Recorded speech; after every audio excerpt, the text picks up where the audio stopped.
latest research shows Aussies prefer to travel overseas. In the last year, they took 7.8 million international trips.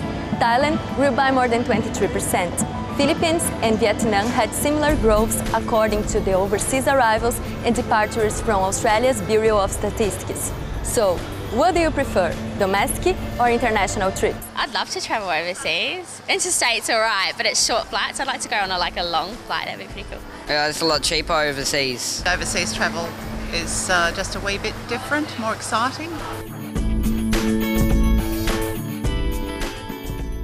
Yes, outbound is certainly increasing, but if you look around Australia, and particularly in Western Australia, our intrastate visitation is going up at the same time.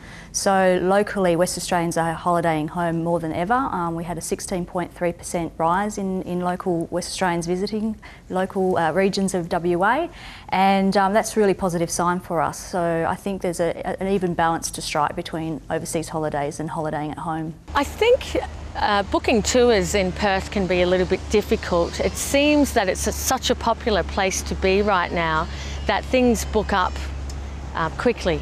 Accommodation can fill up quite quickly, so some people are at a loss there. That's when travelling to places like Bali or Thailand are more appealing.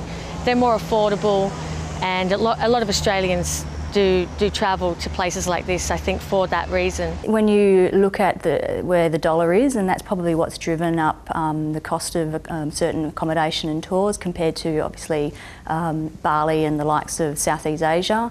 But I think when you actually look at the experience that you're getting, the fact that they are extraordinary and world-class and Australian exclusives, that sort of evens up the cost, and I think that's that's the value of the holidays that you can have in Western Australia.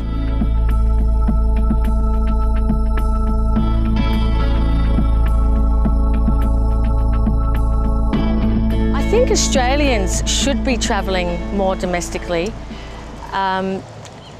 especially people in Perth. There's a whole east coast that I think not many people from Perth have seen.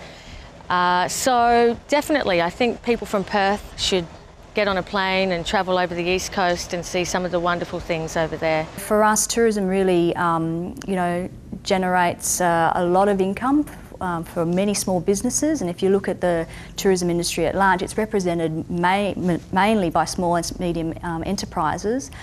So that's a good thing in terms of encouraging entrepreneurship in this state.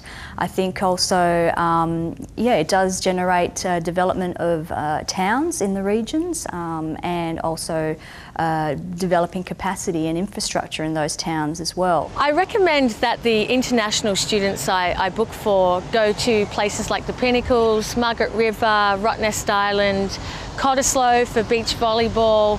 We go to Northbridge in the city for some nightlife, Fremantle, of course, for its wonderful markets and historical value. There's actually nowhere I don't recommend in Perth for students to go and visit, because there's so much to do and see here. I'd rather be here and go interstate. And plus, it keeps money in Australia. Over 6 million people have chosen WA as a destination last year. With so many interesting places to go, traveling around Australia can be a good option. I'm Fernanda Mizin, reporting for Undercurrent.